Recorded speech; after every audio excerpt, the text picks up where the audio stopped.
We need to talk about race. Why are people protesting? Why are people angry? Slavery ended 150 years ago. The civil rights movement was 60 years ago. Racial discrimination is illegal now. Heck, we even had a black president. So why are people still upset? We're going to go through history and we're going to look at some data. And we're going to go quickly so this video doesn't get too long. So, hang on. These are two households in America. One is black, the other is white. Today, the average black household has 60% of the income of the average white household, but only 1/10 of the household wealth. Why does that matter? Well, household wealth helps send kids to school, helps launch small businesses, stabilizes loss of income, and helps families survive catastrophic events like divorce or unemployment. What's amazing about this number is that there are lots of extremely wealthy African Americans, movie stars, pop stars, 75% of the NBA, 70% of the NFL, Oprah, Tyler Perry, Ben Carson, Morgan Freeman, and there are a lot of extremely poor white families. Think of Appalachia and other parts of rural America. But even when we factor all that in, the average black household still has only 1/10 the wealth of the average white household. How did that happen? Well, here we go. What happened after we freed the slaves, after the Civil War ended? 9 states enacted vagrancy laws, making it a crime to not have a job. The law was applied only to black men. 8 of those states then allowed prisoners, the black men who'd just been arrested for not having a job, to be hired out to plantation owners with little or no pay going to the prisoners themselves. So, that's right, men who had been freed from the plantations found themselves right back on the plantations. Additional laws prohibited mischief and insulting gestures, which allowed more black men to be arrested and created a huge market for convict leasing. Working conditions for these leased convicts could be worse than slavery because the plantation owner leasing the black prisoner had no long-term interest in his well-being. By the turn of the 20th century, every state in the South had mandated racial segregation by law, Jim Crow laws, which supported a social ostracism for blacks that extended to schools, churches, housing, jobs, restrooms, hotels and restaurants, hospitals, prisons, funeral homes, morgues, and cemeteries. White politicians competed with each other to be more strict and specific on segregation. For example, a law prohibiting blacks and whites from playing chess together. No interracial chess playing. That might lead to lawn darts. In 1896, the Supreme Court ruled that these Jim Crow laws were perfectly legal because they, quote, reflected customs and traditions and, quote, preserved public peace and good order. These laws stayed in place until 1954, when the idea of separate but equal was struck down in the ruling known as Brown versus Board of Education. So what happened next after Brown? Well, in 1956, the Southern Manifesto was signed by 101 out of 128 Congress members from the South, pledging to maintain Jim Crow by all means possible. 5 states passed nearly 50 new Jim Crow laws after 1954. Private whites-only schools, dubbed segregation academies, popped up all across the South, many of them Christian. But now widespread civil rights protests, combined with anti-war protests that were occasionally becoming violent, inspired the political rise of law and order rhetoric. Richard Nixon became the first candidate to campaign specifically on a platform of law and order. In 1968, 81% of Americans agreed that law and order had broken down in this country, and the majority blamed communists and Negroes who start riots. Let's go back to household wealth. The average black household has 1/10 the wealth of the average white household. Why is that? Because the number one source of intergenerational wealth in America is home ownership. And from the 1930s to well into the 1960s, the federal government enacted policies to actively encourage white families to own homes and discourage black families from doing the same. In 1934, the Federal Housing Administration created a risk rating system to determine which neighborhoods were safe investment for federally backed mortgages. Black neighborhoods were deemed too risky, marked off in maps with red ink, in a practice now known as redlining. After World War II, a boom of new suburban housing was built all over the country, much of it restricted by deed to whites only. In 1948, 40% of new housing developments in Minneapolis, for example, had covenants prohibiting purchase by African Americans. So blacks couldn't live in white neighborhoods and couldn't get federally insured loans for black neighborhoods. Until 1950, the Realtors Code of Ethics specifically prohibited selling a house in a white neighborhood to a non-white family. You could lose your realtor's license if you helped a black family buy a home in a white neighborhood. In the 1930s, the FHA's underwriting manual said, quote, incompatible racial groups should not be permitted to live in the same communities. The FHA went on to recommend that highways would be a great way to separate black neighborhoods from white neighborhoods. The FHA funded huge white-only suburban housing developments, leaving blacks behind in inner cities. After World War II, the GI Bill provided subsidized mortgages to help millions of men returning from war to buy their first home. While technically eligible for the GI Bill, the way it was administered left 1 million black veterans largely on the outside looking in.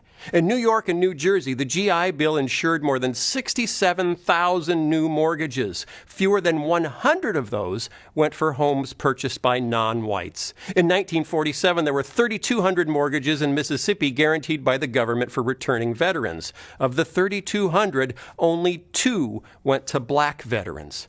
As a result, white families after the war were able to build home equity, growing wealth for retirement, inheritance, and college education for their kids. One historian has stated that there was no greater instrument for widening an already huge racial gap in post-war America than the GI Bill.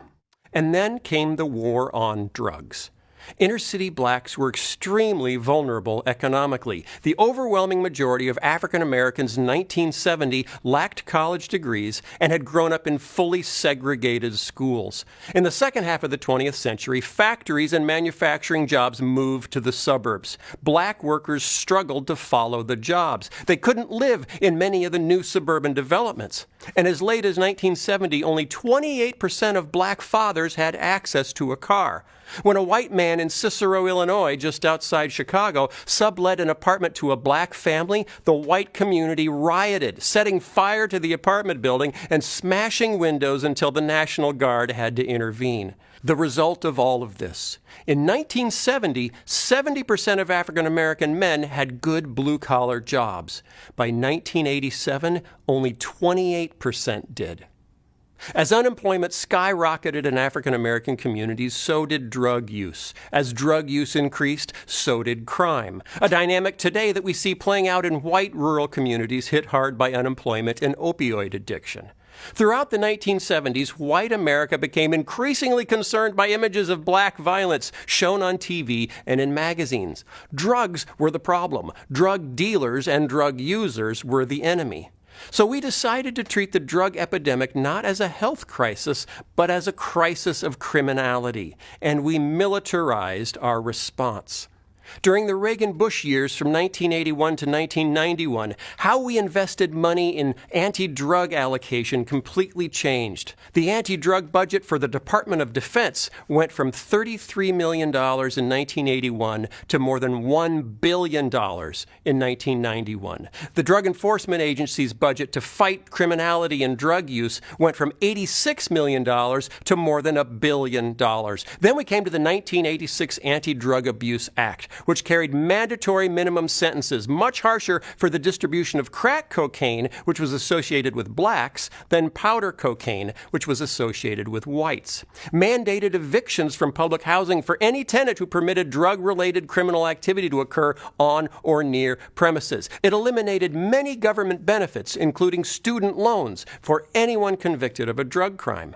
The 1988 revision set a 5-year minimum sentence for possessing any amount of crack cocaine, even if there was no intent to distribute. Previously, it had been a 1-year maximum sentence for possessing any amount of any drug without the intent to distribute.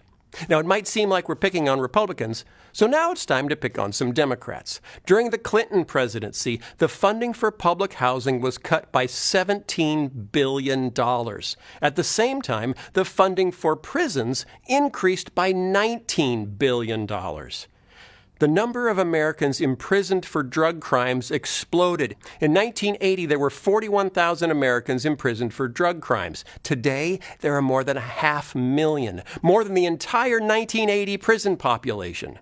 Most arrests are for possession. In 2005, 80% of the arrests were for possessing drugs, not selling drugs. In a bizarre twist, we also militarized our police forces. Between 1997 and 1999, the Pentagon handled 3.4 million orders for military equipment from more than 11,000 police agencies, including 253 aircraft, including Black Hawk and Huey helicopters, 7,800 M16 rifles, 181 grenade launchers for the police, 8,000 bulletproof helmets, 1,200 night vision goggles. We also changed policing tactics. A no-knock entry is when a SWAT team literally breaks down your door or smashes in through the windows, like in E.T. when the cops come flying in from every direction looking for E.T. So back to Minneapolis. In 1986, Minneapolis SWAT teams performed no-knock entries 35 times. 10 years later, in 1996, they performed no-knock entries 700 times. That's 2 every day. There were financial incentives for arresting more drug users. Federal grants to local police departments were tied to the number of drug arrests. Research suggests the huge surge in arrests from increased drug enforcement was due more to budget incentives than to actual increases in drug use. So what was the result? An explosion of our prison population. In 25 years, the U.S. prison population went from 350,000 to over 2.3 million. The United States now has the highest rate of incarceration in the world. We imprison a higher percentage of our black population than South Africa ever did during apartheid. Data shows that the increased prison population was driven primarily by changes in sentencing policy. There was no visible connection between higher incarceration rates and higher violent crime rates. If you are a drug felon, you are barred from public housing. You are ineligible for food stamps. You're forced to check the box on employment applications marking yourself as a convicted felon. A criminal record has been shown to reduce the likelihood of getting a callback or job offer by as much as 50%. The negative impact of a criminal record for an African American job applicant is twice as large as for a white applicant. In 2006, 1 in 106 white men was behind bars. For black men, it was 1 in 14. For black men between the age of 20 and 35, the age where families are built, it's 1 in 9. Overall, African Americans and white Americans use drugs at roughly the same rate, but the imprisonment rate of African Americans for drug charges is almost 6 times that of whites. It may be true that there isn't explicit racism in our legal system anymore, but it doesn't mean justice is blind.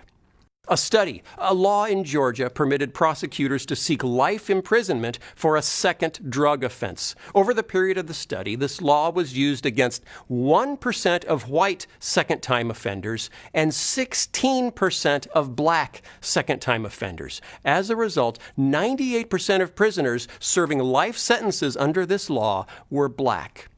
Study: African American youth in the U.S. make up 16% of all youth, but 28% of all juvenile arrests, 35% of youth sent to adult court instead of juvenile court, and 58% of youth admitted to adult state prison. Study: blacks on the New Jersey Turnpike make up 15% of all drivers, but 42% of all stops by police and 73% of all arrests. Among all drivers stopped, white drivers were 2 times more likely than black drivers to be carrying drugs.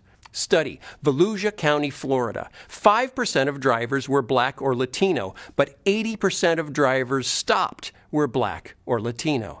Study: Oakland, California. Black drivers are twice as likely as white drivers to be stopped and 3 times more likely to be searched. In Minneapolis, Philando Castile had been pulled over 49 times in 13 years, mostly for minor infractions. The 49th time he was pulled over, he was shot by the officer while sitting inside his car. He'd been pulled over for a broken taillight.